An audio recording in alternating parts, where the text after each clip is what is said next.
Welcome to the Toffee TV podcast. On this week's show, me and Baz will be picking our best Everton home nations 11. Okay, so that means England, Wales, Scotland, and Ireland. The whole thing. Apologies if that upsets anybody, but the whole thing, right? Maximum 3 players per country. Yeah. So you can't, you've got to try and get people into this team. Okay. So maximum 3 in. We did our best 11 last week of internationals, 1 per country. Yeah. So this week we thought, let's try and do a UK one and let's just see what happens. There's no right answers. There's no wrong answers. It's just going to be interesting. Again, like last week, the dilemma is, it's about creating a football team. It's about fitting players in. It's about only being as good as your worst player.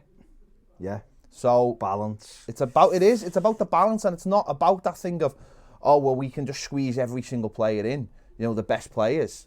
Or is it? Who knows? Okay. Right. Yeah. Let's get our first one on the board. We've got our trusty whiteboards, and we're going to write them down. And neither of us have talked about this team. Who's in it? So no, not at all. It's always interesting. Always interesting when we reveal the players. Okay? I mean, I'll be honest, I don't think there should be much. Okay. 3, 2, 1. This one. Neville Southall. Let's be honest. Let's not mess about. Let's be honest. Big Neville Nev. Southall Is in there. The big Nev. There he is. In goal. He's the number one. I mean, listen, there's no... for me, there was no messing about with this. There had to be... it had to be the best man for the job. And he is the best man for the job. Best goalkeeper I've ever seen. Exactly. And if you're gonna build a team, you've got to build from the back. Yeah. Other players are gonna have to fall by the wayside when it comes to this. But the way I looked at it was, who pushes him close, and you go through it. Nigel Martin. Nigel Martin's the closest for me. Certainly British based. The best keeper we've had after them two, probably Tim Howard, and we had him for 10 years. He's American. No, I'm saying. He's American. Yeah. So when you're going, and it's the other caveat to this is it's got to be people we've seen. So people throw like Ted Sager was a great keeper and stuff. It's got to be players, goalkeepers, players we've actually seen play for Everton. So when you go through, we haven't had that many great goalkeepers. No. Have we? We've had keepers who've done all right for a little bit, like Thomas Meyer, but again, it was Norwegian. So British keepers, who've we had? And not many. I mean, I've Richard seen Wright, Steve Simonson, Ian Turner, John Gerrard. Paul Gerrard, Jesus. It's getting worse. And I've seen, obviously, and you will have seen, Jim Arnold, or maybe he didn't. I didn't. Bobby Mims, you'll have seen Bobby Mims. He was a good goalie, but he's never pushing Nev. I had my early memories of Everton goalkeepers it's Jim McDonough, who's never pushing Nev. Fred Barber. Fred Barber. That's saying with Fred Barber, he was never getting near it. So there's people, Mike Stoll was another one. So none of these were ever pushing Nev. Nev was the number one by far. Yeah. So no discussion. World's greatest goalkeeper. Well, the funny thing is, as we're talking about internationals, the sad thing is he never got to play in the tournament for Wales. No. So he never demonstrated that greatness on the international stage. If he could have had one tournament, I know. Who knows what it would have done. But then again, that his personal loss was our gain. Because I know Real Madrid come for him big time a couple of times, and he didn't want to go. He wanted to stay at Everton. But who knows it was obviously when he was playing, it was different. Now you'd have and Everton were brilliant, obviously, so it made it easier. But now you'd have every media outlet saying he's got to join Manchester United or he's got to join Chelsea. But then again, Everton were at the top for 4 or 5 years when he, there or thereabouts. So unbelievable goalie, best I've ever seen. Yeah. Okay, the right back position. Interesting. This will be interesting. This one. This will be interesting. Okay. It's all quiet in the studio. Okay. Tension's building. 3, 2, 1. Seamus Coleman. Seamus Coleman for me as well. Yeah. Again, the balance, Yeah. Who you can fit in and who misses out. The inclusion of Coleman is going to make my next point ridiculous. Yeah. And I accept that. Okay. Gary Stevens is still the best right back I've ever seen play for Everton. Yeah. By far, as well as being English. By far the best right back I've ever seen in my lifetime. But that then goes as a trade-off against players who I wanted in my team. Yeah. Who may be better, but also, as well as may or may not be better, is there a player that is close to them who could replace them if Gary Stevens come in? And really, at this position, Seamus Coleman's the closest thing we've probably had to Gary Stevens in terms of being an attacking fullback. Gary Stevens was an unbelievable athlete, scored goals, obviously played for his country, played in Europe for Everton, played in Europe for Rangers. Brilliant defender. And so, was at Everton for a number of years as well. And since then, Seamus Coleman for me, and Tony Hibbert done a good job as a defender. Phil Neville done a good job as a defender, as a right back for Everton at times. But Seamus Coleman, after Gary Stevens, has probably been the best right back. We've had players like Hottiger and Earl Barrett and Paul Holmes and Tony Thomas, people like that, who were never good enough. Steve Watson's a good player, but he was never up to their level. Before Gary Stevens, Gary Stanley and John Gibbon, but I was a baby watching them, but they were never going to push someone like Gary Stevens. So since Gary Stevens, Seamus Coleman's been our best right back, and that's why I've sacrificed Gary Stevens. Yeah. Well, you've got 3 better English players than Gary Stevens. That's what you're saying. Yeah, in keeper. Yeah, position. I'm the same. I think Seamus Coleman is the second best right back I've seen at Everton. Yeah. We had a lot of rubbish. Not John O'Connor. No. Great Terminator, but no. We've had a lot of very, very poor right backs, very average right backs. Alec Leland. It was loads, wasn't it? Just loads of Mark Hottigers. Mitch Ward, Earl Barrett, Matt Jackson wasn't Jacko great, but he was all right. Jacko was a good defender, but he wasn't Seamus Coleman's level. So, and then obviously, as you said, we had Tony Hibbert, who was a good defender, give everything, but wasn't quite he wasn't modern material. Old school, wasn't quite modern. He was a defender, wasn't he? He great at the halfway line. Yeah. Great overlapper, brilliant. It's Yeah. just that when he got into those positions, one every 10,000. Obviously never scored in a competitive game, which adds another thing to it. Okay, let's move on to left back. Let's move on to left back. This will be contentious. This might cause fracas in the room. I don't think it will. Well, are you saying that? I don't think it will. Okay. I mean, it might, because this player played in this position for other teams, not Everton. See, that is an issue. That is an issue. Well, because that's a cheat. Well, is it? Yes, it is. You can do it. All right. Well, we'll just work it out. Well, we can do it. I mean, I've got a backup. You've done it. No, you've done it now. I've done it. You've done it now. You've put it out there, and people will see that you're a cheat. So, I'm not right, a cheat. let's go. 3, 2, 1. Gary See, I Speed. knew you were going for Gary Speed at left back. I knew it. He played for Newcastle, Bolton. No. He played for Leeds at times at left I've back. gone for Leighton Baines. No, that's. I've got me other player in. If you ain't. No. You can have him. You can have him. It's not a competition. I wanted. It's not a competition. People will be watching and they'll see how you're shoehorning players in. No, I'm not. He's the only one. He's the only one, and it's because he's played. Is it 4-4-2? Yeah. Oh, I'm playing 4-3-3 here.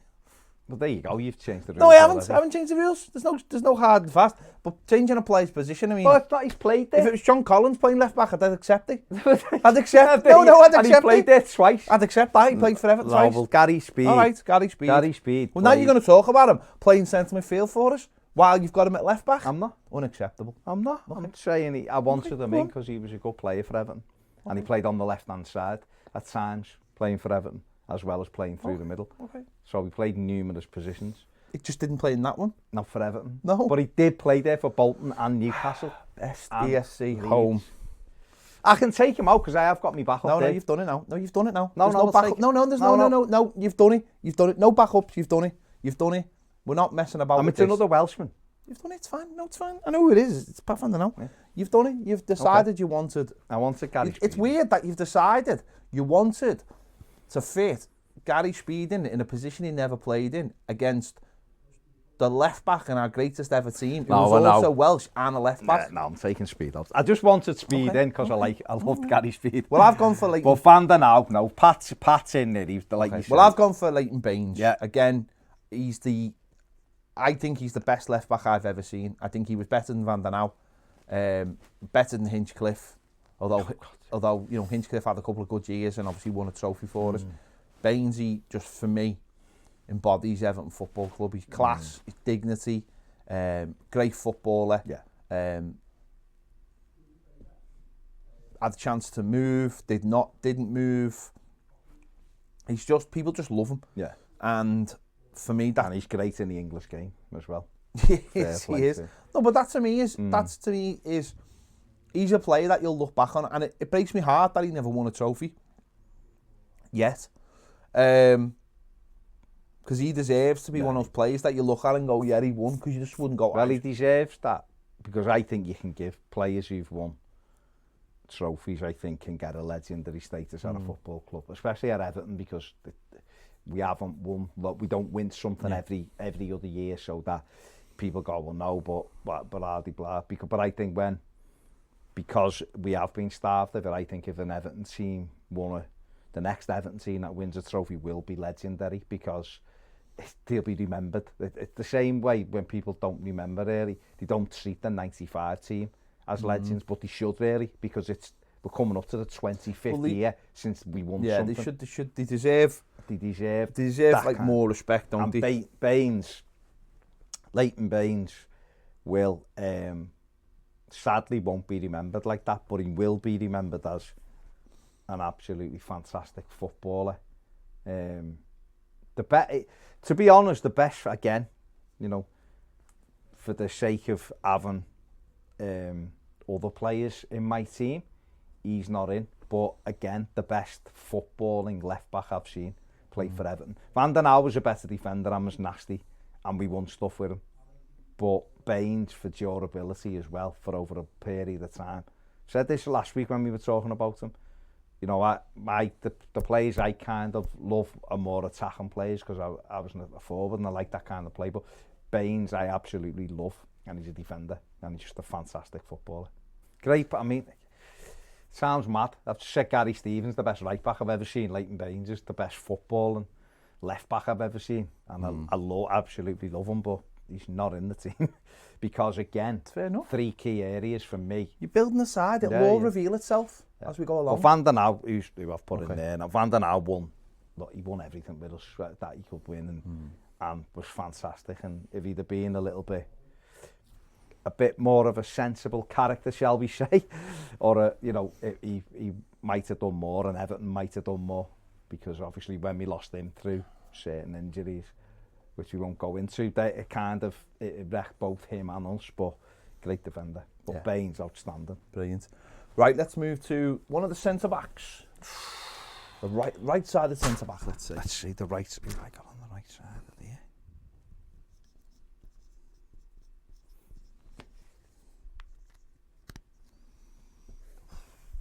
Tension is building. Is it? No, okay. It's not. It's not building. 3, 2, 1. I've put the wrong one in. Give me a sec. Bear with. Okay. Bear with.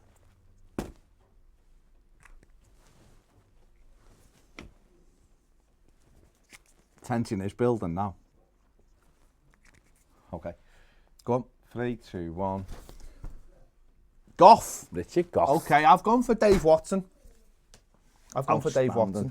So I was looking at the centre back partnership, but I was looking at the team as a whole, and Dave Watson, to me, listen, I love Degsy Mount, I really do, I really love him, but to me Dave Watson was better. He was a better defender for me. Degsy scored some really important goals, But he was gone by end of 87, 88, sorry, 88, yeah. Because of Watson.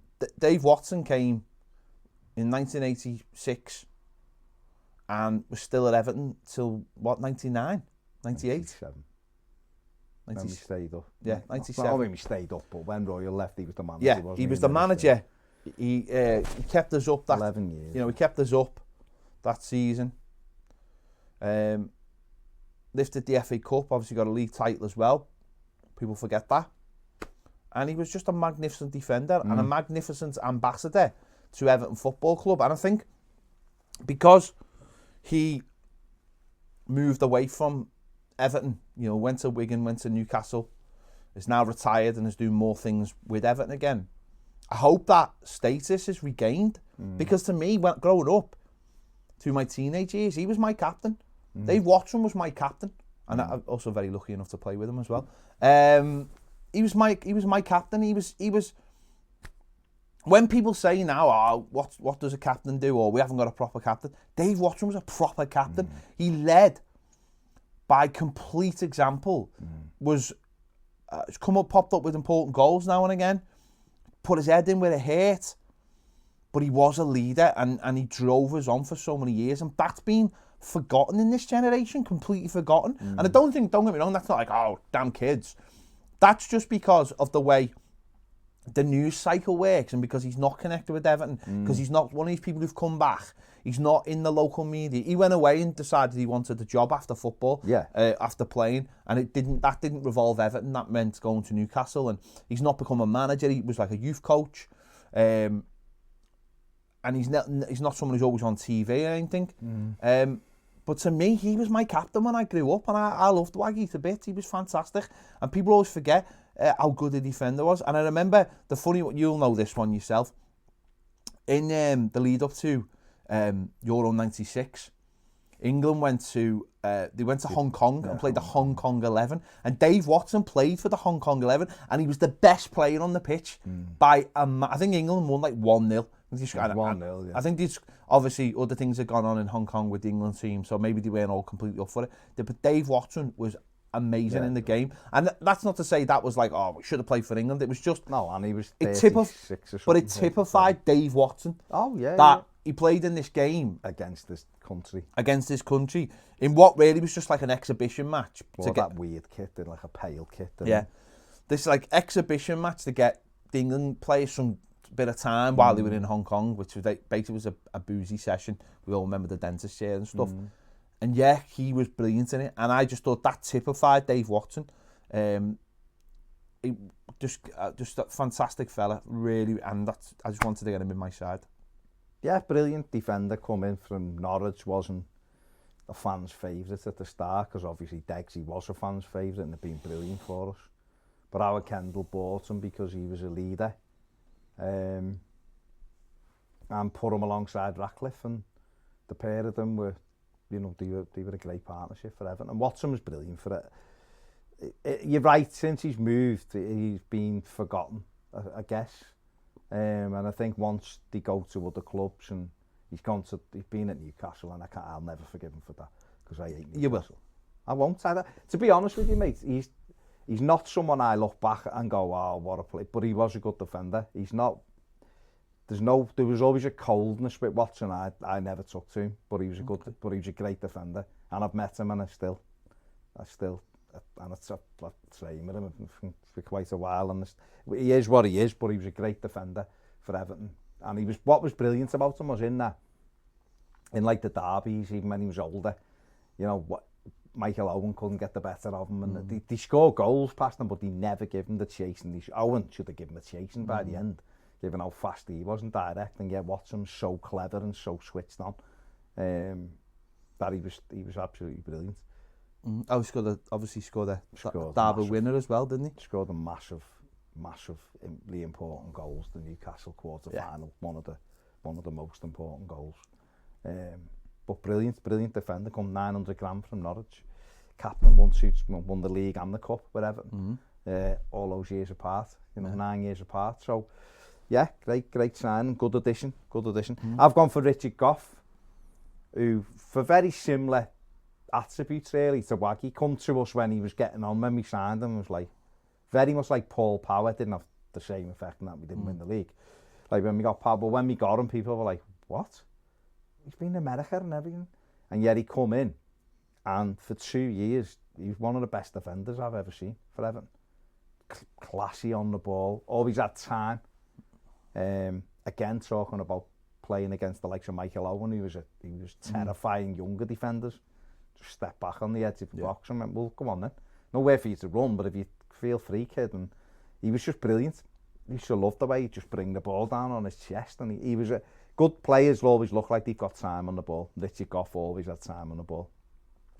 Big regret is that he wasn't 30 when he came. Didn't we try and sign him in 87? Yeah, we tried to get him early on in his career, and we when he left Scotland, when he left Spurs, didn't he? Spurs, yeah, we tried to get him then. I think we tried to get him a couple of times, and it just, for whatever reason, it didn't work out. But he answered the call in Walter Smith, wasn't he? Yeah, he'd gone to MLS, hadn't he? Yeah, he was back. He was in Kansas.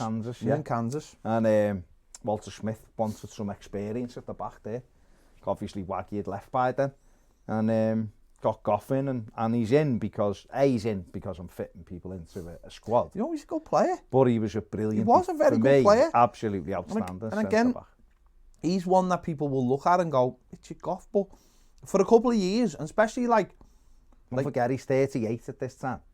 And he loved going to town. Oh, he loved town. He loved town. He loved like all the he was a boss bars in town. He like was a party boy.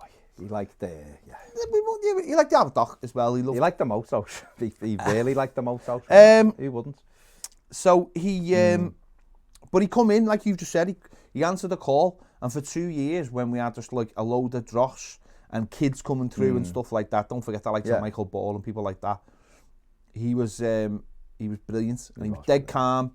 You know, he was and my dad did it like that. It was around the time like Mark Hughes would come in and people like that, and but he had just this dead calm and effect. Professional attitude when he was playing. And he come in not long after Waggy as well. No, that's what I'm saying. It was that leadership that we needed. Continuity that we was needed. that leadership. And he didn't train all the time because he was getting on. He'd only train a couple of times a week, and then he'd turn out on a Saturday, and it was just unbelievable. And you just looked at him and thought, what a, imagine having him 10 years younger. You know, they'd been amazing. But he was, for 2 years, he was absolutely brilliant.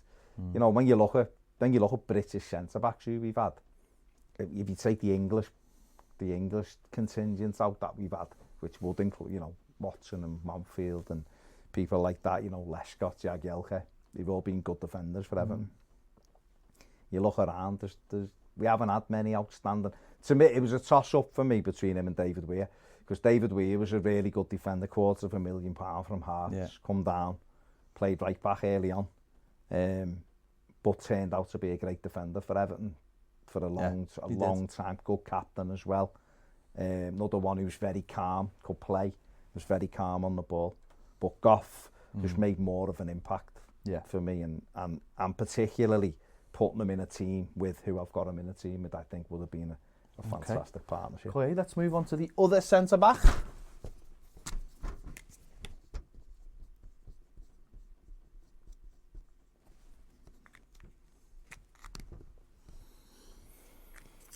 Okay. 3, 2, 1. Ratcliffe. Both of us have gone for Ratcliffe. Yeah. Of course, we've gone to be the same way. Neville Southall was in the side. Kevin Ratcliffe had to be in the side. Obviously, Everton's greatest captain, most successful captain. Obviously, Evertonian as well. Still a big Evertonian. Big Evertonian, came through the ranks, didn't he? Played. Not quite all his career at Everton, but most of it. Pretty much, and his good years were all at Everton. Definitely.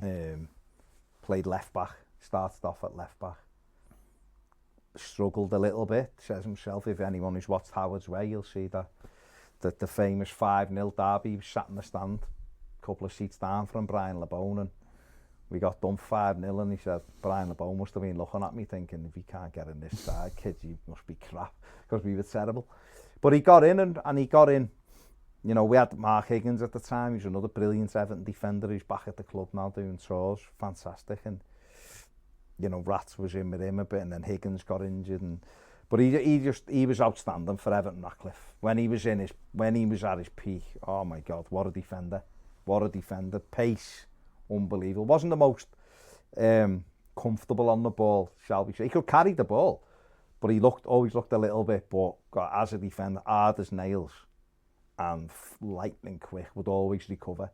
And I think for me and my team, the way I was building it, left-footed as well. Mm-hmm. So having him on the left and Goff on the right, you've got that calmness and experience and good on the ball ability of Richard Goff, paired with the nastiness and the pace of Ratcliffe and the leadership qualities. And wasn't a big scorer of goals, the Rat. No. Scored down at Norwich once. Yeah. And scored at Anfield famously, of course. But like you said, brilliant Evertonian, fantastic captain. And come through and is still an Evertonian now. So embodied the club. Yeah. During that time, you know, he was like 23 when he got the captain's armband. And we've mentioned this before about a manager almost reinventing things and giving a young player the captain's armband and saying, well, you lead us through, you're the leader now. Yeah. You know, you lead us through this period. And he did, and obviously picking up the trophies he did. And the other thing is, like, you know, you mentioned there, hard, fast, had that classic 80s look about him as well. Great tackle. You know, exactly. You know, he was a good ambassador for Everton Football Club at the time, not just being a captain, but a player. And when you look back, it's funny because when you look back and someone's your captain and you see them lifting trophies, you're like, that looks the part. He looks the part. Like, yeah, I just thought he was a brilliant player. Yeah. And I know a lot of Evertonians like, oh, he hates us, or when he's doing the TV or the radio, he's always like quite nasty about it. But I think that's because he is an Evertonian. I think number one, there's that thing of like when people go into the media, they have to like act like they're not. They never played for the team, or they have to look professional or unless whatever. You're red. Or it's Andy Hinchcliffe. Oh, well, Andy Hinchcliffe does that. He talks just like he's never. No, that's what I'm saying. But I think the Rat did that. But at the same time, it was like almost through gritted teeth. Like frustration. Don't forget, he's had his issues with the club over the years as well. Yeah. Which would fill. No, he's like, fill you with a little bit of bitterness. At the end of the day, he's the most successful Everton captain. Greatest captain. And the club for years didn't embody it. Yeah. And that's ridiculous. We know, we're close to a few with that 85, so we know that the club haven't treated them the way they should. Look at the world's greatest ever goalkeeper. Still has to buy his match tickets. And people might go, well, so we should. But there was a period... No, they shouldn't. Well, not people like him shouldn't. No, they shouldn't. But the thing about none of that team should. The thing about it is, for a period of years, those kind of players were given season tickets and stuff. He wasn't. Yeah. Which is bizarre. So there will be a little bit of bitterness there, of course. There will be with any of us, even if it's our club. Yeah. But also a frustration that the club isn't doing what they should be and what you want them to do.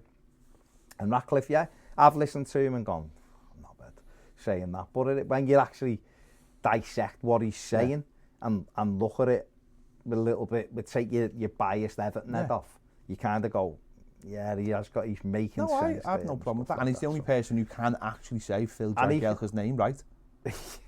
None of us like hearing it. No. Jagielka. No, but he says it. That's how it's supposed to be said. I know, but I don't like that. No, I don't. He's not Jags, is he? No, he's not Jags, but that's how his name should be said. No, it's but just that we've decided it's not. Well, you know, I think Jagielka needs to come out and say that it's he's accepted that his name's Jagielka, not Jagielka. Now, Ratcliffe, outstanding, best captain, brilliant player, and fully deserves to be in our team. Okay, we're going to go into centre midfield because of the shape of my team. Okay. So I want one of your centre midfielders. Okay, sound.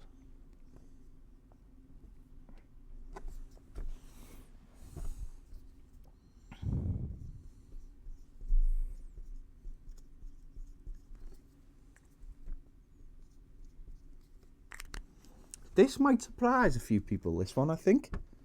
Really? Yeah, I think so. Okay. 3, 2, 1. Interesting. Baz has gone for Peter Reid. I've gone for Don Hutchinson. Okay, go on, Peter Reid. Go on. Reid, listen, Reid. We done the best ever international Yeah. one last week, and Reed was in it. So there was no way he wasn't getting in this team. Mm-hmm. Best centre midfield player that I've seen play for Everton Football Club in terms of everything. He had everything, Reed. Yeah. The ability to go to war for you, the ability to set a tempo, the ability to drag you back into a game, the ability to bollock people.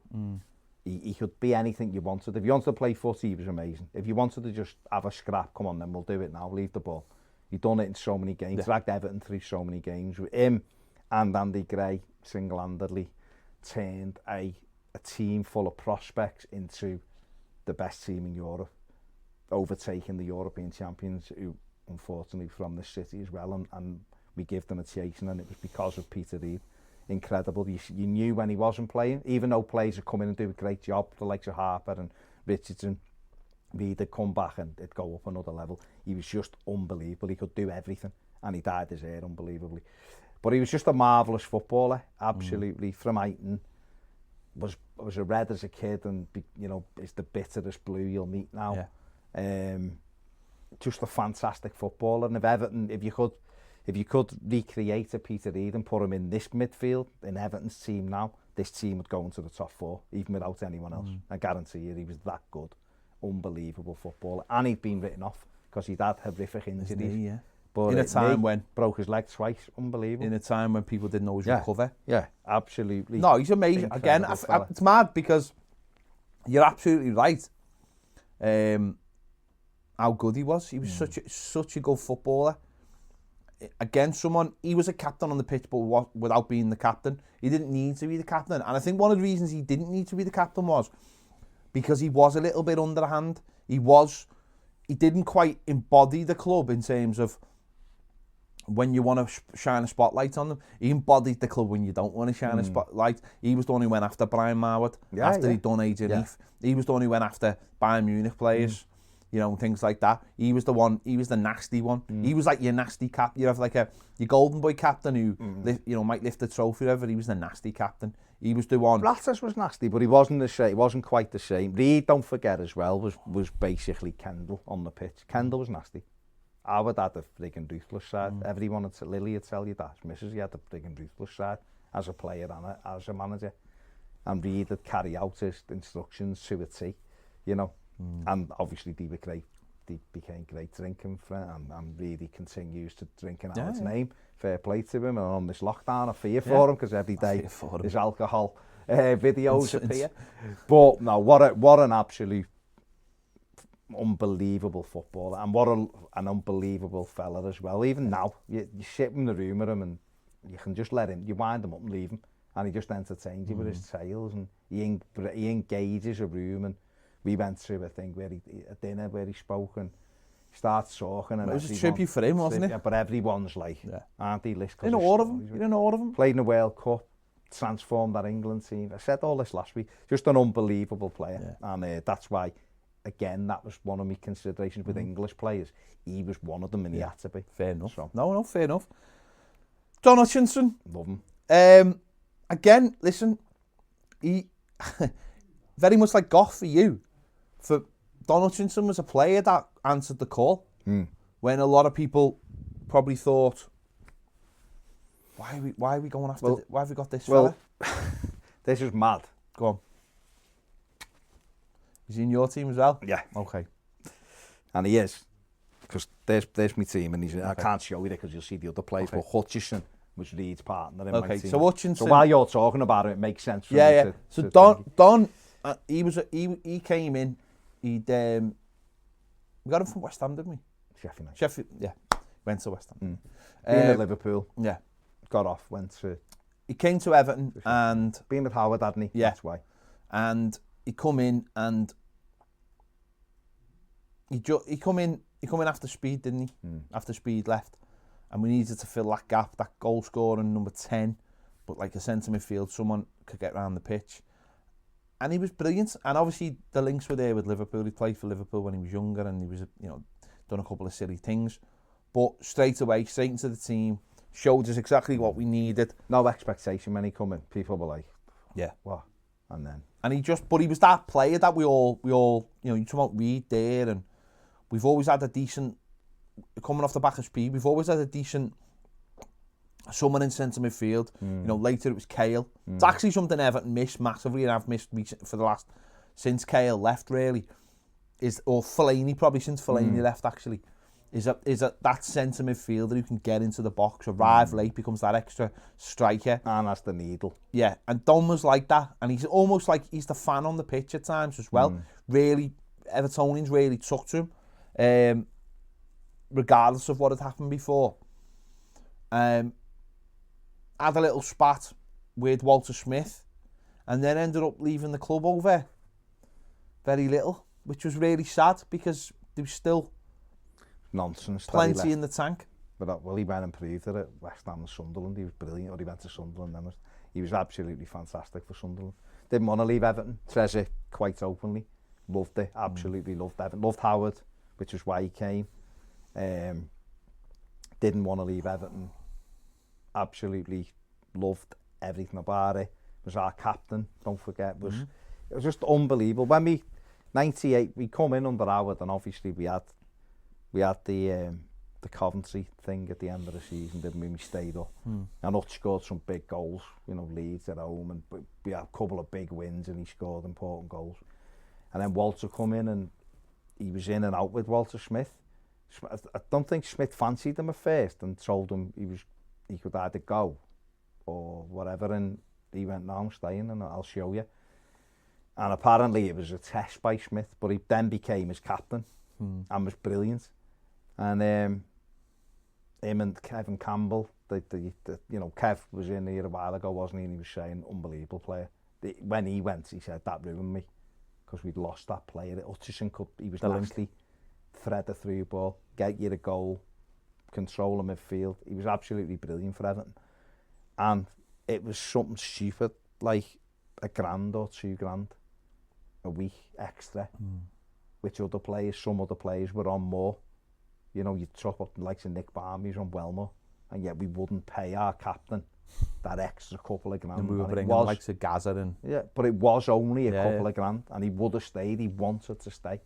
And that really, it sticks in my throat still, because he had 4 or 5 years after he left Everton where he still done the business. When you think of Sunderland were brilliant with Phillips and that, he was part of that for them. They were, you know, when they had a great run under Peter Reid and stuff, Hutchison was part of that. So we missed out on a few years of having that stability, which who knows what, because Moyes come in a couple of years later, and I think he's someone Moyes would have loved. Yeah.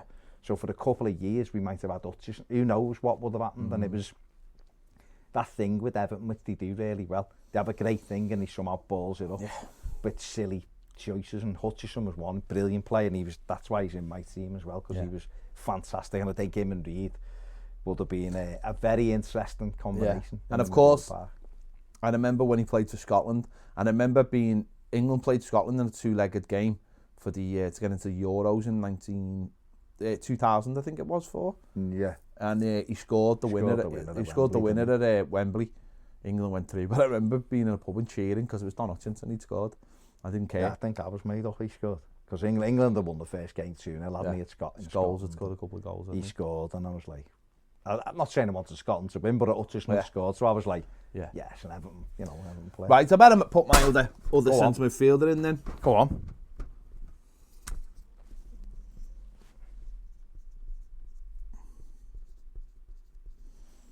So next to Hutchinson in the centre of midfield is Gary Speed. Gary Speed is in there for me. Obviously, Welshman, Evertonian. When we got him from Leeds, I remember how big... It was a huge deal because he'd won the league at Leeds, and Leeds had a good side. And he'd come through at Leeds. And then it was like, everyone knew he was a Welshman, but it was like, no, he's an Evertonian as well. Was Kevin Ratcliffe's paperboy.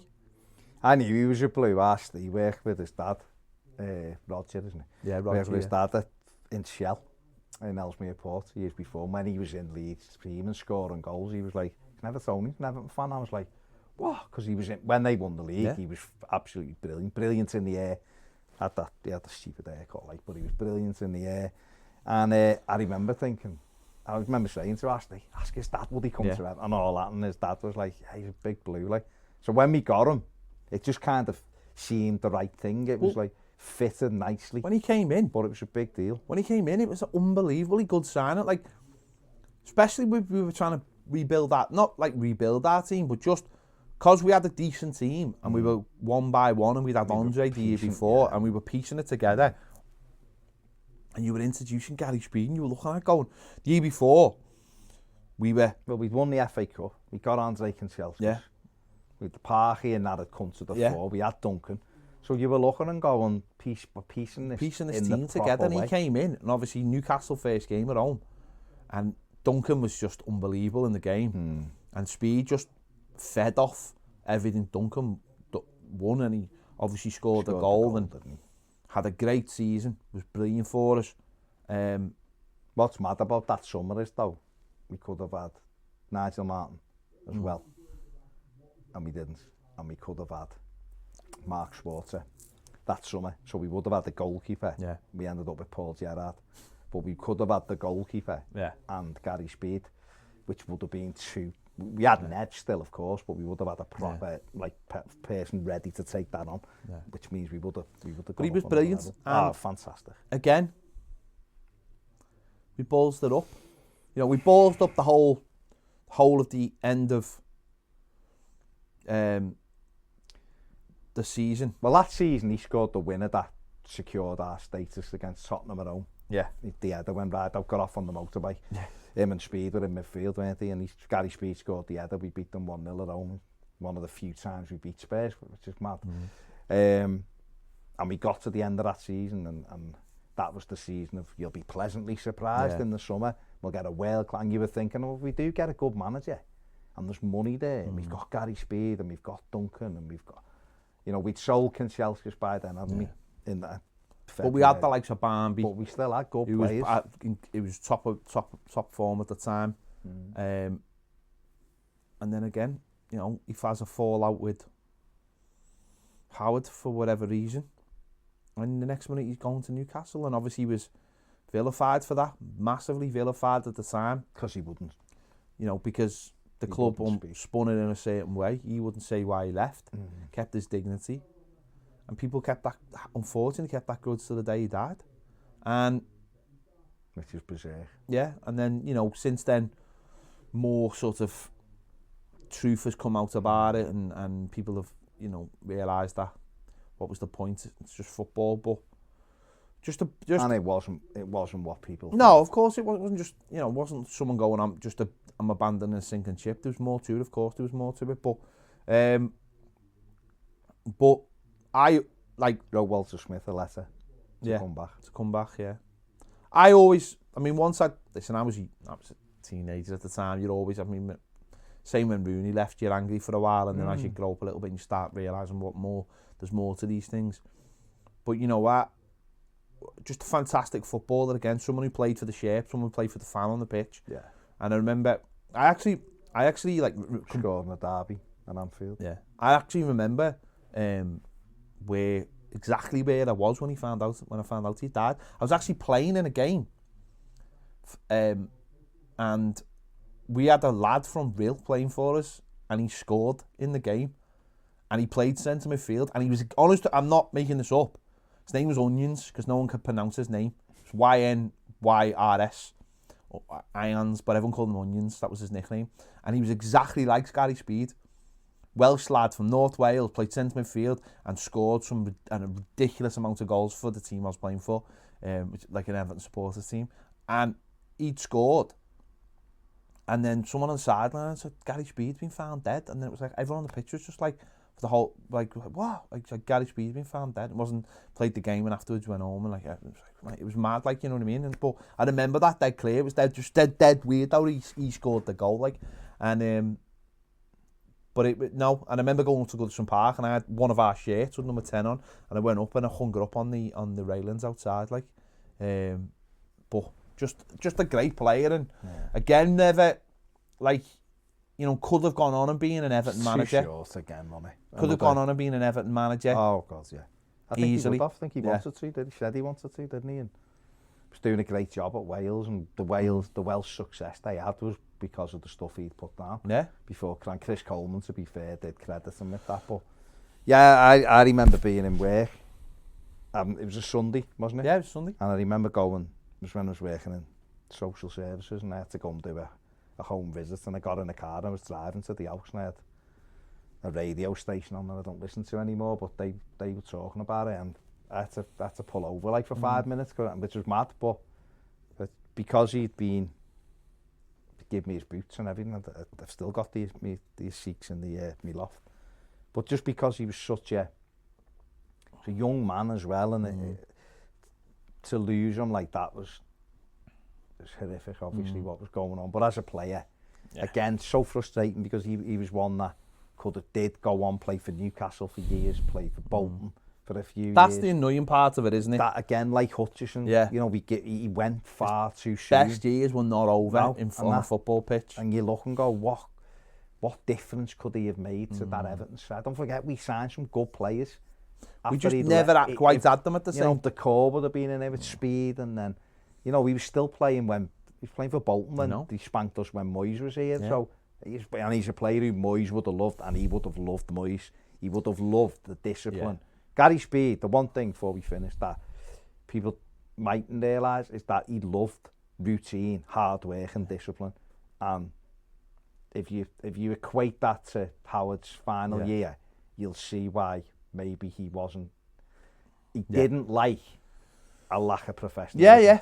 I think, listen, it's not for us to say why he left, but I'm sure a lot of people out there already know why. But it wasn't professional enough, that's what I'll say. And that he didn't like that, and he would have loved everything that came after it. And well, he wrote a letter to a manager saying, please buy me back. So there you go, but fantastic player. Let's go to left midfield. Okay. Left midfield. I've got a feeling we've both got the same one for this. Playing in my 3 in midfield. Okay. 3, 2, 1. Kevin Sheedy. I knew it was Kevin Sheedy for both of us. It couldn't have been anyone else. No. He was neglected last week. He wasn't neglected. It was about balance. It's about balance, but this week there's no arguing. No. He's very much like Neville Southall. You can't not be anyone else in that position. Not for that left foot. The left foot's just incredible. You know, be worth 100 million comfortably in today's market with what he could do with a ball with that left foot. Free kicks, corners, just shots, got into the box, scored goals, double figures every season. You know, just a wonderful footballer. He'd have to run a little bit more now than he did then, that's for sure. But he'd have to in 3 in midfield, so he'd have to. Oh God, he'd hate you putting him in there with them two. But no, just again, you know, one of the best players I've ever seen wearing Everton shirt. Stuff he could do. You know, everyone talks about Ipswich at home and a free kick, and you know, but there were so many brilliant goals. Remember the goal he scored at Villa in '87 when we won the league, you know, scissor kick almost, and Anfield, 2 free kicks at Anfield, and you know, just so many important goals for us. Get Luton in the FA Cup semi-final when we were dead and buried, and then sets the winner up, you know, crosses it for Derek Manfield for the winner, and just so many moments. Rotterdam, you know, the 3rd goal off the underside of the bar, just everything about him was just brilliant. Played for us for years. Played for Liverpool, we got him. Howard Kendall brought him in, he was in Liverpool reserves, and I remember we got him and people were like, hey, like, who's this fella? And he come in, and 82-83 season, I think, we beat Villa 5-0 at home on a Wednesday night. He scored a couple, he was unbelievable in that Hafnia kit.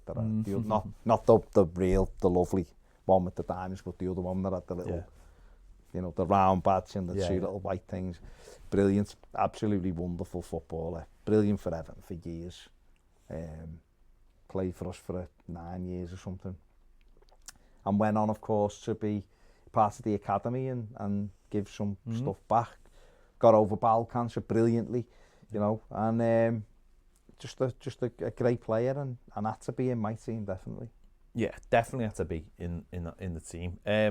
Someone who, when he played, was we've seen the goals. We've seen recently loads of his goals, either on the rewatches or BBC showing. The one last week at the Leicester, the 5th goal. Yeah.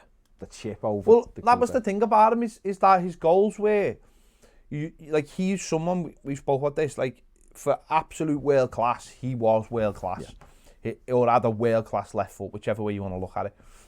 He could do things with that left foot and was in complete control and would try things because he knew they'd come off, whether it be a free kick, whether it be chipping the goalkeeper, whether it be a volley. There was no doubt in his mind that whatever he tried to do, it would come off because his left foot was so good. Now, there might have been other parts of his game that weren't quite up to it. He mightn't have been the most athletic player or, whatever, or the most bravest player or whatever. But when he on the ball, free kicks, set pieces, whether at goal or into the box, that's why Derek Mountfield scored so many goals. It's why he scored so many goals. Sharp got so many, and Lineker and Andy Gray, and because Tony Cottee even before, because that left foot, it was a wand. It really was. Yeah. It was just incredible, and he'd come up with big moments so often. Missed a great chance at 1-0 in the 86 Cup final over his right foot. With there being his left foot on the other side, he'd have scored. But he was just an unbelievable player, and give me some of the greatest memories of Everton.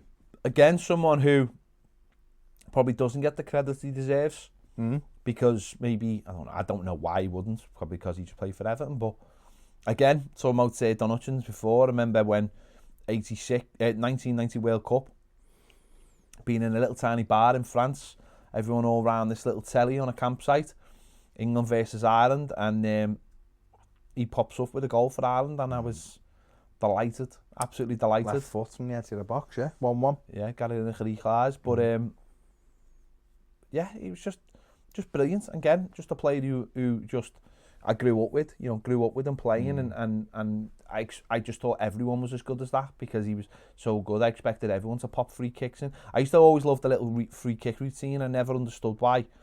When you're growing up and you see things, you think that's how things are done. I always remember the free kick routine we had where the two players on either side, and one would knock it to the other and stop it dead, and then he'd smack it. And I always thought that's how everyone took free kicks, and nobody takes free kicks like that anymore. No. But it was because he was so good. And that was because it was an indirect free kick, and there was a lot more indirect free kicks then. I don't know why, but there was always indirect. I don't even, is that even a thing anymore in indirect free kicks? But there was loads of indirect free kicks given all the time, and it just seems like a weird thing now, doesn't it? So we used to do this always little routine. One player there, one player knocks it to the other, he stops it, Kevin Cheese. So it was like a free kick for him, and most of the time he hit the target or back of the net. So. He was unbelievable. Good in the air as well, really. Scored a few goals with his head, which was mad. But just the talent of footballer. Lovely to watch and ping balls left, right, and centre. Brilliant, absolutely. Just pop up at that back post, wouldn't he, as well? He was one of those players that you got a free kick, Sheedy, everyone, and you knew that it was hitting the target, and the keeper would have to pull off a good save to keep it out. Yeah. Or if we had a free kick in a wide area, he was finding someone. It was up to them then to put it in the net or to hit the target, and that good, left foot swinging corners, and teams were terrified of him for years. They were terrified of giving anything away because it was basically like a penalty. You give him free kicks on the edge of the box or whatever. So, and again, demonstrated by that Ipswich one. Stick it in one corner and take it again. I'll put it in the other then and clips into the other corner. So, amazing. Just brilliant. And again, a joy to watch. Right, let's move on to, the right side for you. The right forward for me. Okay.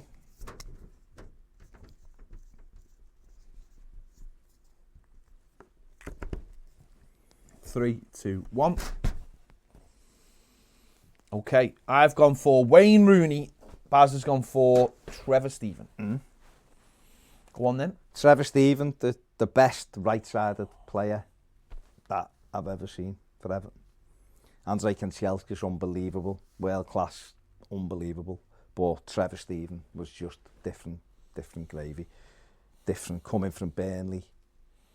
chose us over Liverpool, which I always like. Come in and was outstanding. You know, I think he was 19 when he come in, 19, 20, stuck up a brilliant partnership with Gary Stevens, scored goals, fantastic in the air, brilliant penalty taker, could dribble, could, making me yawn here, stop it, could dribble, you know, shoot, pass, switch, the play either side, play through the middle, play up front, done it all, absolutely brilliant, for 6 or 7 years, incredible. And again went on and played for Rangers and played for Marseille in Europe, played for England. Top quality, and again in this day and age be worth over 100 million because he was just that good. He was phenomenal. He was that good. He was never got flustered. A player who could whip in great balls, go outside, he could come inside and run at people. He was a great finisher. He could play up front. He had all the technical ability you could wish for. Hard worker as well. Yeah. Obviously, he went to Rangers, which was just, at the time, where players were going for the money. Well, they were in Europe. Yeah. They had money, they were in Europe. We were banned from Europe, which split that team up. You know, let's have it right. And he went up there because Gary Stevens had gone up there the year before or whatever, you know, played in the 89 Cup final, Evertonians. There was obviously a lot of stories going in front of Rangers. A few Everton fans got on the pitch in that and had a go with him. And it came to a sour end, really, and it shouldn't have done. Yeah.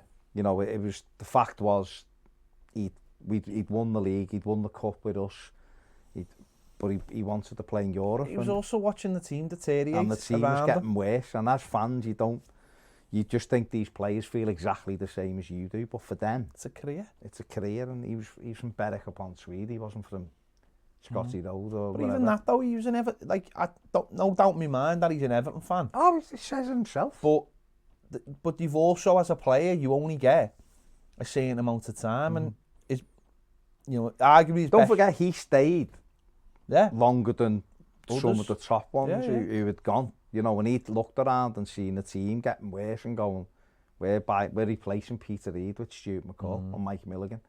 We're replacing, you know, we brought Ian Wilson in and he was supposed to replace Kevin Sheedy. It was just that Sheedy was seeing him off like quite comfortably. But, you know, Neil McDonald coming for Gary Stevens. Yeah.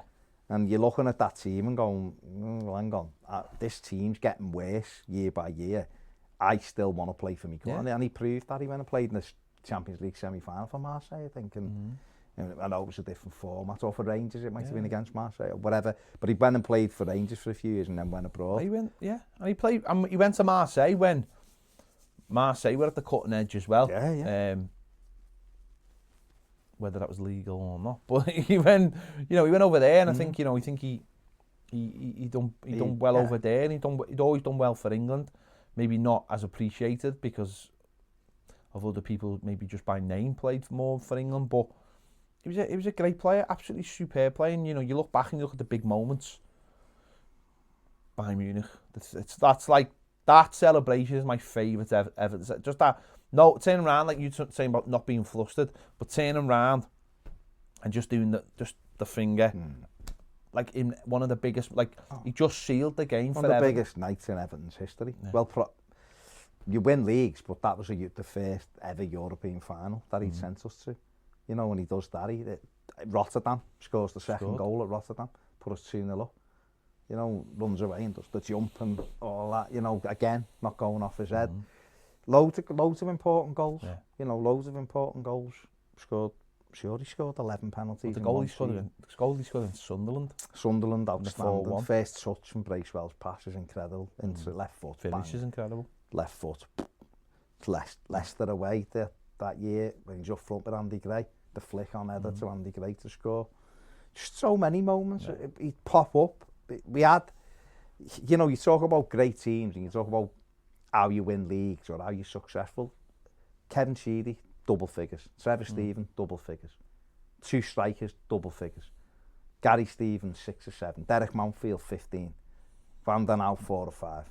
It's not, okay, Reid got it, one or two. Brace didn't get many, but the rest of them did. And when you're getting goals from everywhere, and particularly your two wide men and your two strikers are scoring the amount goals. of times that hit Sheedy and Trevor Stephen would latch onto the other one's cross or just be at the back post. The other, No, incredible player. Incredible player. So You've I've gone for Wazza, I've gone for like three up front. So Wayne Rooney, I've brought Wayne Rooney on the right hand side. Okay. Or front three. Just again, it's in terms of seeing players. Listen, he's only had actually 3 seasons at Everton, and at the end, each end of his career. But just, I don't think there's been many players I've watched with such excitement as Wayne Rooney. You know, obviously I was at the Arsenal game. I was at Leeds the week after. And just to see him conjure those moments up, and genuinely, as a fan, and this is the only time it's ever happened in my life, genuinely watching a player that you think he's going to be the best player in the world, and there's no argument about that. And I genuinely believe if he'd stayed at Everton, he would have become the best player in the world, if that makes sense. I don't think he ever quite fulfilled that potential at Man United, but the reason he didn't fulfill that potential was for the good of the team. The argument is, if he'd stayed at Everton, could he ever got to the levels to become the best player? I fully understand that. But the trajectory just wasn't quite the same when he went to Man United. He started playing in other positions, and then Ronaldo became the main man and he took over. But Rooney just played in every other position. But while he was at Everton, I genuinely felt like this lad is going to become the best player in the world. And I've never felt like that about anyone else. No. And it was just those moments. I just remember him scoring that goal against Arsenal, and it was just unbelievable. We just broken their unbeaten run, which had lasted for like a season and 12 games or something mad. It's like 57 games or something unbeaten or something like that. But to do it like that, to score in the last minute of a game, pull the ball out the air and just turn and then bend it round David Seaman into the top corner in the last minute of the game, to show that kind of composure. Yeah, but you remember this thing a minute later when he megged Sol Campbell and chips even, and it landed on top of the net. I mean, imagine if that had dropped in as well. And then the week later, we go to Leeds, where we hadn't won since 1959 or something like that. 51 years. Yeah, we go there, and 1951. He comes on as a sub. Moyes had not started him. Comes on as a sub, 0-0, 10 minutes to go. And the anticipation of it happening, and he just picks the ball, drops deep, picks the ball up, goes past people like they're not there, and then has the composure to put it in. And the place just went absolutely just nuts. And it's about away ends. That was absolutely His incredible. dad was in front of me, and I was kissing the face off. His dad and one of his brothers were there. Well, you're right, he picked that ball off at Leeds, and we just stood up, weren't we? And he dropped, Lucas Radaby goes to him. Lucas Radaby was brilliant, and he just went past him like he wasn't there, and shaped to shoot, and hit it through the legs into that. And the minute he hit it, you can see it going in, can't you? And it's in the corner. And there was just pandemonium in that end, wasn't there? And you're right, I remember going to Blackburn in the game, we won 1-0, Kevin Campbell scored, he didn't score. He come on, we were in all black. He come on, and we were attacking our end, but we were defending. He got the ball on the edge of their box, and the whole Everton end stood up, and he was 80 yards down the pitch, and he picked the ball up, and everyone went like that, and we were just laughing, going, oh man, he got us to the edge of their box and got a corner, but it was like fans were expecting something every time he picked the ball up. I remember seeing him in that the week before the season. We played, I think we lost at home to our normal Spanish defeat. Yeah. Rodrigo played, but he played in the game and he was unbelievable. He was amazing. And I remember I was working at Everton, and we had Spurs the first game, didn't we? And he come to the window on the Friday, I was working in the ticket office with his mate. His mate he had no top on, and he was juggling the ball, like kicking the ball against the wall. And I was just looking at him thinking, and his mate bought a ticket for, it was like there was a few tickets left. And then he was just leaning on the thing, like, and he walked away with like no top, shirt tucked in, it was sunny, and skin that he'd have to go, he's blue, he'd have to go white first before he got a tan. And the next day, like, I'm in the stand and he's playing, and I'm like, well, he was just a kid playing footy, but he was a kid playing, he was just unbelievable. And he even said, didn't he, after that Spurs game, I think he played 70 minutes, didn't he, set a goal up, set Pembridge up, didn't he, we 2-2 up. And he went home and then played in the street with his mates for 3 or 4 hours after playing in the Premier League. He was that kind, just a street footballer, wasn't he? And he what you're right, he was, for ability, one of the best players England have ever produced. Certainly one of the best players Everton have ever produced, if not the best footballer, ability-wise, that Everton have ever produced. Or that we've ever seen. There might be older members, older Evertonians who say that he was better or he was better, but just for raw talent and ability and a hunger and desire to win. And you're right, if he would have had another couple of years at Everton, I think he'd have been even. That debut for England against Turkey at Sunderland when he was 18, he was unbelievable. It was everything we knew. Yeah. We knew he was that good. He might have been 17 actually, he was going into the Euros, 17, 18. We knew he was that good, but then everybody else. He'd been called up, hadn't he? And they were saying in training he was like Sven Goran He chipped the keeper. He chipped the keeper, and he was just ridiculous and doing stuff that. And he had to play, and then obviously he went into that Euros, and he was incredible, best player in the tournament.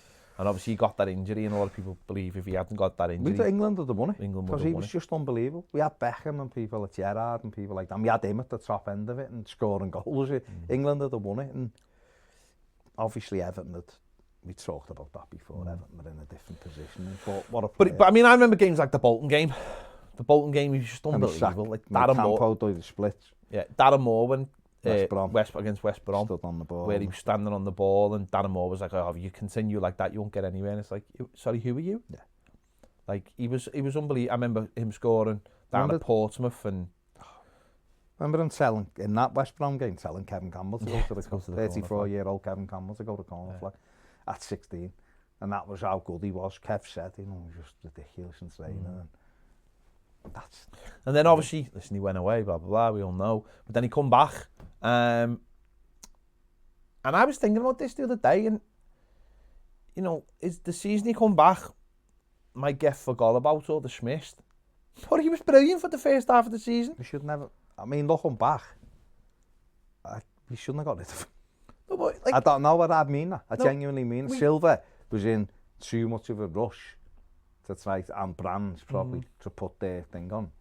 He'd scored 11 goals from playing, and he played in midfield for the second half of the season, which is why he didn't score as many goals.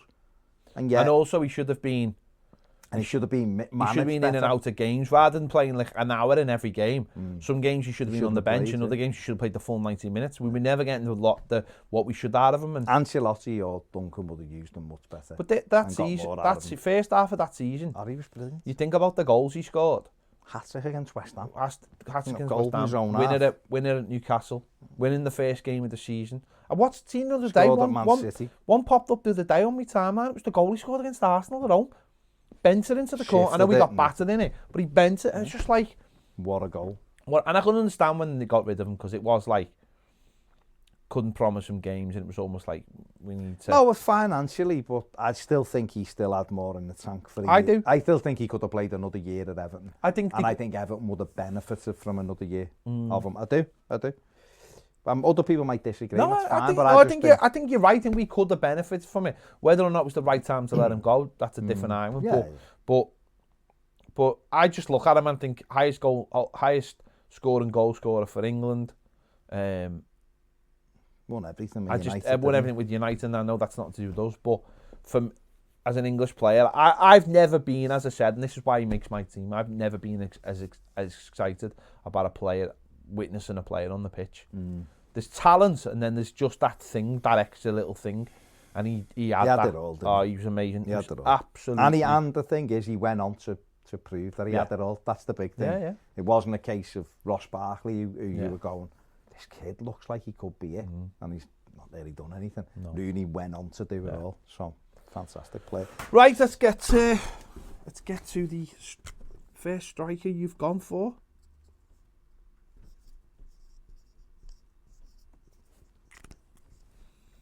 Okay. 3, 2, 1.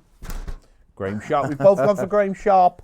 We don't have to go on about shit. We've done this last week. No. He was in our team last week, but just as a target man, goal, obviously big record goal scorer since the war, post-war goal scorer. Brilliant player, scored massive goals for us, won us trophies, won us the 2 league titles, FA Cup, European Cup, Cup, scored in all the big games. Brilliant, and was there for a number of years. Longevity. Come from Dumbarton, stayed for 11 years or whatever, and was fantastic. And you know, and again, talking about nasty, was able to look after himself. Scored goals against Liverpool, big goals against Liverpool. Could mix it. You know, could mix it up. You know, and even at coming to the end of his time at Everton, scored in the 4-4. Yeah. You know, a big goal in the 4-4 and things like that. So was a fantastic player for Everton, and there's obviously big Evertonian still at the club now, international ambassador, and gets in just for that because he's just was an incredible Everton centre forward, proper number 9. Yeah, in the tradition of Evertonians. Maybe he gets overlooked because it's weird how he gets overlooked because he was. Some players stick around for so long that they just become part of the furniture. So they are. You don't really. Well, it's an unexciting pick, but listen. Second best Everton goal scorer of all time behind Dixie Dean. That's not a bad place to be in. No. It's not a bad place to be in at all. So he's made both of our sides. Let's move on to the final one, the final player.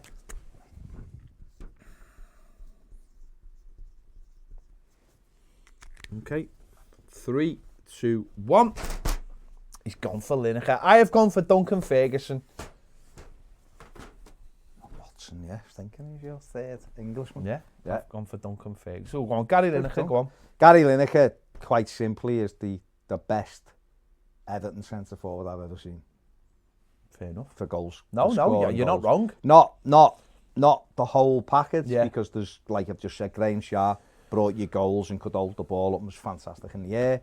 Wayne Rooney was a wonderfully talented Everton footballer. I said last week, Yakubu, brilliant finisher. Lukaku, unbelievable finisher. But Lineker, for that one season, was just... You're talking about Rooney, knowing what Rooney was going to do. Lineker, the minute you slid the ball through, you knew it was a goal. Yeah. Everton, in my opinion, haven't had a striker like that since. And we've had some really good strikers. Lukaku was fantastic for Everton.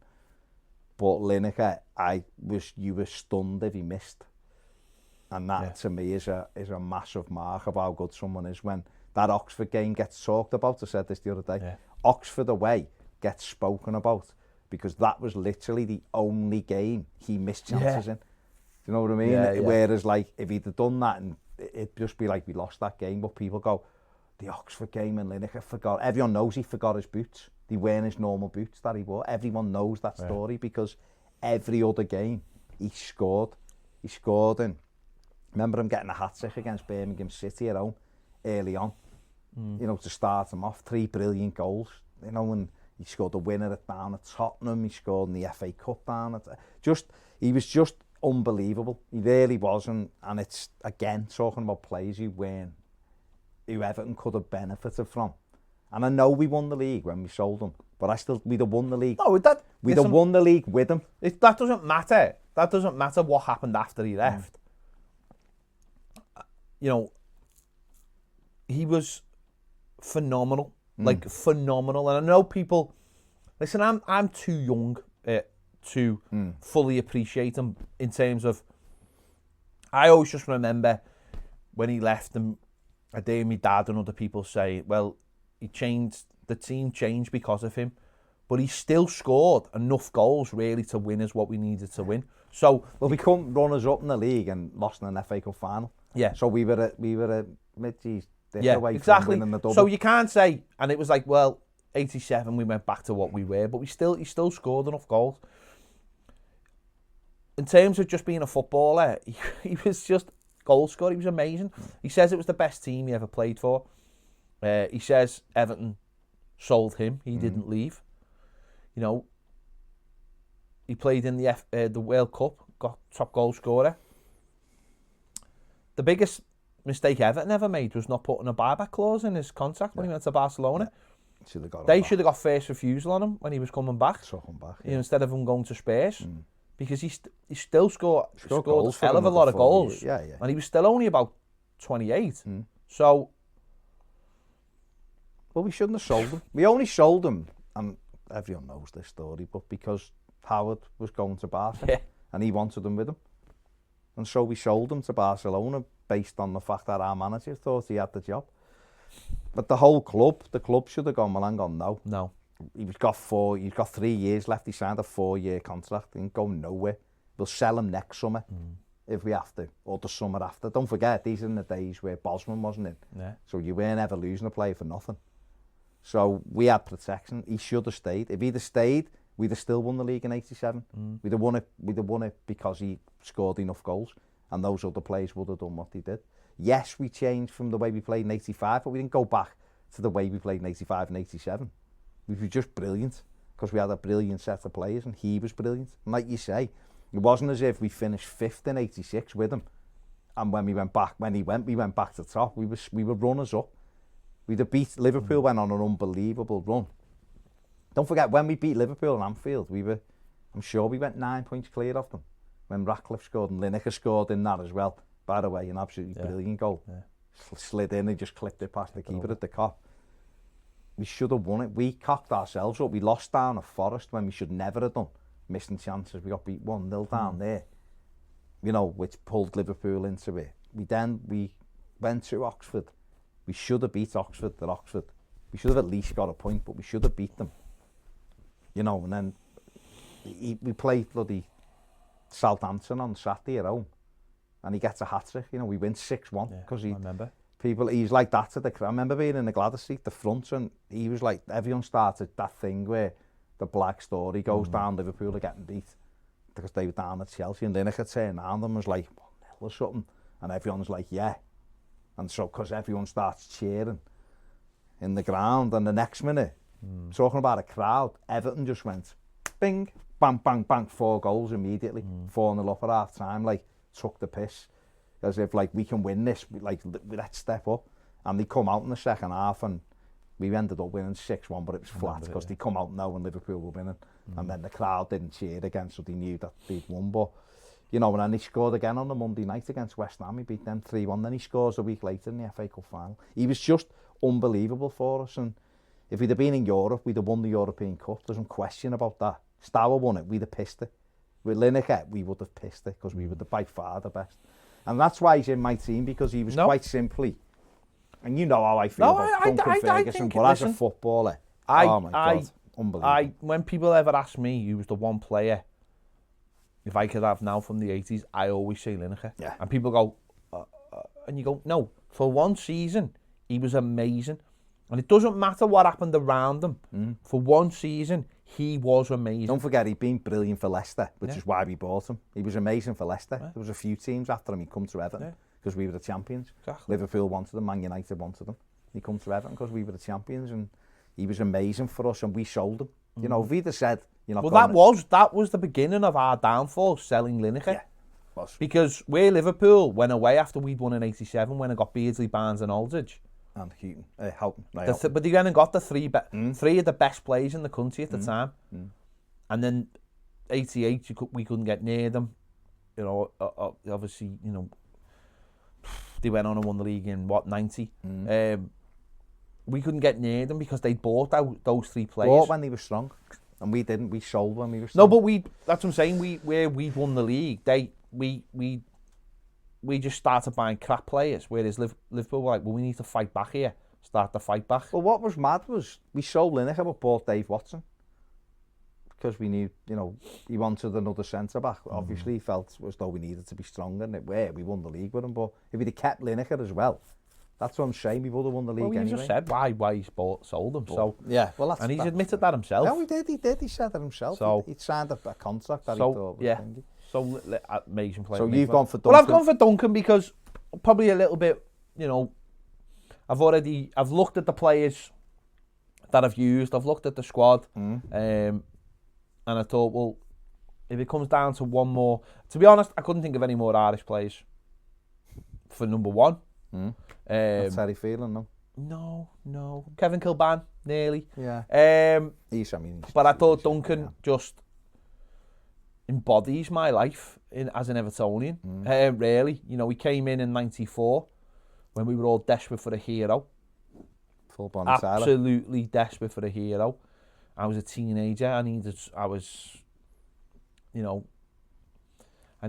gone into like senior school and I was big mouth Evertonian. I had very little to back it up. And then suddenly someone comes in who helps you back that up. And how could you not fall in love with this fella? I remember being at the derby, 20th of November, 1994. You'd just been I was on my own. Driving the night before. I was on my own in the Gladys Street. I used to go to games on my own. That's how it was. Yeah. And I just, you know, we were near the bottom. They were top. We were bottom. There was just second bottom. Pure tension to the game, as always. And, you know, Duncan just gets this off a corner, just gets this header, and he just immediately... People just immediately fell in love with him. And that was it. That was the beginning of it, wasn't it? And obviously he had his problems. There was the threat of the 12-match ban. There was the threat of jail. He ended up going to jail. The ban didn't happen because they said he couldn't punish him twice for absolutely nonsense. That solidified his relationship with Evertonians. And you know, get to the end of the season with the FA Cup, he said himself on the show how much he shouldn't have played in that game, but it was just pure adrenaline. Adrenaline. And he just, listen, no matter what anyone says about he didn't play enough, he was always injured, this, that, the other. It doesn't matter when you're 14, 15, 16, and your whole life is a football club, and you need someone to fight your battles for you on the pitch. That's what Duncan Ferguson did for me. Scored some really important goals. Loved the club, which it's a massive thing. Does matter. Does matter when, again, in these cynical times or those cynical times or whatever, that matters when I was that age. It mattered to me. It mattered. I was an Evertonian who just felt like I was on my own a lot of the time because I went to matches on my own, but that was just the way it was. People were when I was that age, people started to get in other things, going out and I was still Everton. I was playing footy in the street till I was like 17 or 18. I just wanted to play footy all the time and still dreamed of being a footballer and just loved football. It was my life, absolute life. And he was just my hero, and it didn't matter. And okay, that's not a reason to get him in the side, but he was a massively important player. And when he left, it was just so damaging to the fan base and to the relationship with Peter Johnson at the time that was the beginning the end for him. And then obviously Duncan comes back, scores a couple of goals at Goodison Park, and then typical star gets injured and is out for months and months and months. But then scores more. He scores more important goals. Again, he's in out the team, and then since then, got to know him a little bit, come on the show and all that. So yeah, listen, I absolutely love Duncan Ferguson. Was a big part of everything you've just said. He was a hero when we needed one. We had, I'm looking at Everton, and 7 years early, 7 years earlier we were league champions, and then we were just going into the abyss almost. We were falling quickly, and Dunk come in, and we had this lad who I'd known about anyway, but because we'd been linked with him a few times when he was at Dundee United, and we got him, and yet the derby goal, because he come in and played a few games and he hadn't done much, and we hadn't done anything. But then obviously when Joe come in and we win the derby, and he then, we started scoring goals and we beat Leeds 3-0 and we won down at Chelsea and stuff and everything snowballed. He was a massive part of that. And won the FA Cup and, he went on to be such an important figure for Everton. Turned up in the derbies and that's what we needed. We needed someone who'd show up for us and he did. And the devastation when he left certainly changed the way I felt about my club. Of that, like, you've allowed this to happen. When you're so out of touch with us as fans, and I remember it. They beat Wimbledon 3-1, I think. We'd won at Charlton on the weekend, and they asked him how we felt, and he said, I don't know, I didn't hear the crowd, I just wanted to know how Everton had got on. And that, when he's just gone to a new club, just was like, oh my God, it made it worse, that because it was quite obvious. Remember his press conference? He didn't want to be there. He was sat there, and he didn't want to be there. He said himself, didn't he? Delayed it, hoping that Everton would call the deal off.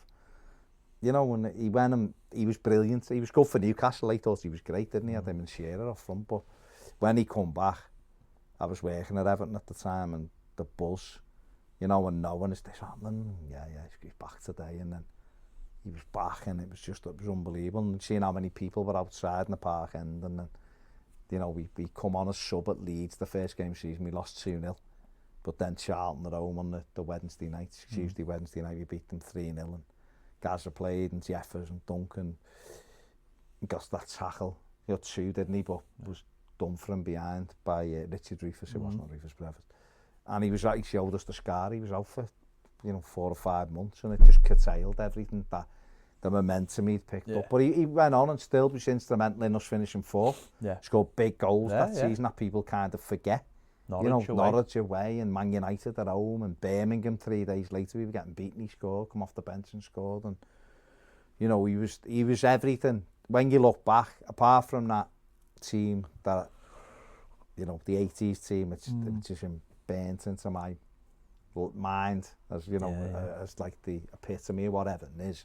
He's the most important figure from the rest of the years since, by a mile, to me, Duncan Ferguson. And obviously, like you said, we got to know him a bit, and he's an Evertonian. He just absolutely breathes and lives the club. He loves going to see Evertonians, people who are unwell. If he can make their day a bit better and all that, he loves it. So incredible. And we've had the moments, of course, which he didn't mention, but him being the manager and the celebrations against Chelsea, and people shouldn't forget that we came out of Anfield on our knees and in trouble. Let's have it. We have 14 points.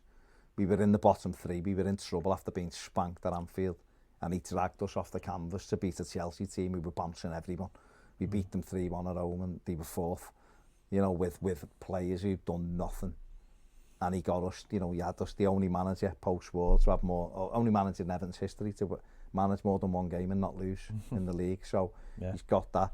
And he's a big part of Carlo Ancelotti and a big part of Everton Football Club now. So, everything you say is right. It's just that on balance and what the others have done, he wasn't getting in my team. But as an Evertonian and important, he's far more important to me than Gary Lineker.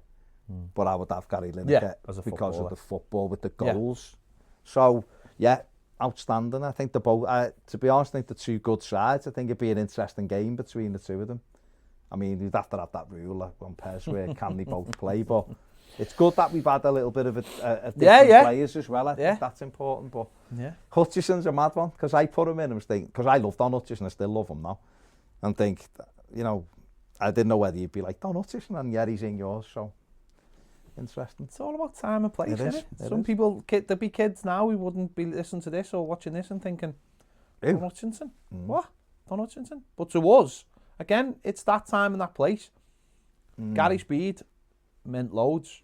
Don Hutchinson meant loads to me. Because I've got players there, age and he's my all-time. I love him, love the bones of him. But these were some of those players, though, like the likes of Hutchinson. He was like a beacon in that side. He was so important to again, that fight. He had a connection with the fans, and he was great. Outstanding. There you go. Enjoyed that. Was good. Let us know your thoughts. Let us know your best EFC Home Nations 11. Don't forget, you can only have 3 maximum. That is the rule. England, Wales, Scotland and Ireland. The whole And of, Northern Ireland. yeah, but it's the whole of Ireland, Yeah. like the rugby.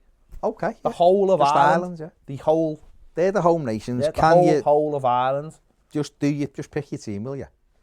Pick your team. Let us know what it is. Let us know, and who do you think is our best team? I'm not bothered. I'm not sitting here going Baz is better than mine or mine's better than Baz, because at the end of the day, we'll never know. Oh, We'll never know. But unless we had a supercomputer that could predict even it. a supercomputer couldn't pick No. this. It just couldn't. No.